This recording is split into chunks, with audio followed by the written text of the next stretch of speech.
Group of 20 বা G20 শীর্ষ সম্মেলনে বিশ্বের 20টি বৃহত্তম অর্থনীতির দেশের নেতাদের স্বাগত জানাতে প্রস্তুত ব্রাজিল।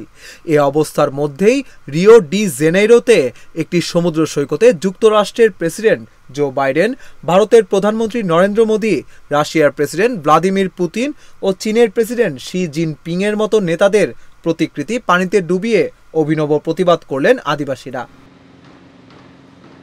20টি দেশ নিয়ে গঠিত এই গোষ্ঠীর বৈঠক 18 ও 19 নভেম্বর অনুষ্ঠিত হবে। এই ধরনের কোনো বৈঠক ব্রাজিলে প্রথমবারের মতো আয়োজন করা হচ্ছে। এরই মধ্যে গতকাল শনিবার রিও ডি জেনেইরোতে বোটাফোগো সৈকতে ওই প্রতিবাদের আয়োজন করা হয় বলে এএফপি জানিয়েছে।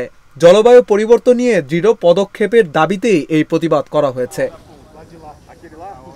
জানা গিয়েছে, বোটাফোগো বে অঞ্চলে মার্কিন প্রেসিডেন্ট জো বাইডেন, চীনা প্রেসিডেন্ট শি জিনপিং, ইউরোপীয় কমিশনের প্রেসিডেন্ট আরসুলা ভন ডের লিয়েন, ভারতের প্রধানমন্ত্রী নরেন্দ্র মোদী, রুশ প্রেসিডেন্ট ভ্লাদিমির পুতিন এবং জাপানের প্রধানমন্ত্রী শিগেরু ইশিবার মুখের বিশাল কাটআউট পানিতে অর্ধেক ডুবিয়ে রাখা হয়। সেখানে পরিবেশবিদরা G20 দেশগুলোর নেতাদের উদ্দেশ্যে বিশেষ বার্তা তুলে ধরে ব্যানারও প্রদর্শন করেন। তাতে লেখা ছিল, G20 সময় শেষ, পরিবেশ নিয়ে পদক্ষেপ করুন নয়তো ডুবে যান। নাইজেরিয়া, ব্রাজিল ও গায়ানায় 5 দিনের সফর শুরু করেছেন ভারতের প্রধানমন্ত্রী নরেন্দ্র মোদী। আপাতত তিনি নাইজেরিয়ায় আছেন, সেখান থেকে তিনি যাবেন ব্রাজিলে।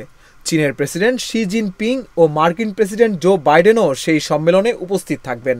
থাকার কথা রয়েছে অন্য নেতাদেরও।